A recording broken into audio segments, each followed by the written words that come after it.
Hey guys, welcome to the first episode of Arrays 101. I'm Kunal, and in this series, we will be diving deep into the world of arrays in JavaScript. We'll cover everything from the basics to more advanced topics, helping you master arrays and improve your coding skills. So, let's get started with our very first episode. Before we dive into arrays, let's talk about how we actually store values in variables. In JavaScript, we can store a single value in a variable like this. For example, if I have to store a fruit, I'll store it like this, right? Now, what if you want to store multiple values in a single variable? For example, what if you want to store a list of fruits? This is where arrays come in handy. So now, what is an array?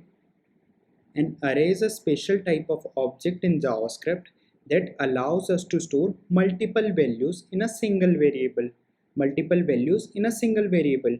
It's like a list of items, and each item can be accessed by its position in the list called an index.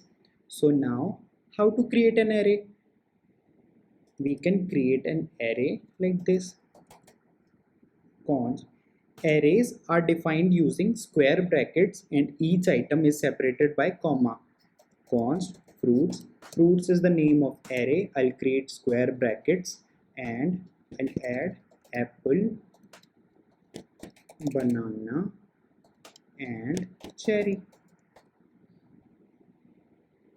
So this is my array. I can add any data type that I want. I can do this. I can add string, I can add number, I can add boolean, I can add anything that I want. Now if I do console log of fruits, what will I get?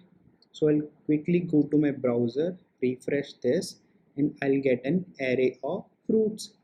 So this is how array of fruits is logged into the console. Now, arrays are actually a type of object in JavaScript. This means they come with some useful properties and methods that we can use to manipulate the data they hold. So if I do this, I can see a bunch of properties and methods over here. So these are all methods and this is one property. One of the most important properties is length, which tells us how many items are in the array. So if I see fruits, how many fruits are in this array? I can count 1, 2, 3. That's it. So there are 3 fruits in this array. So I'll quickly do this fruits dot length. So it will return number of fruits in this array, or basically number of items in this array.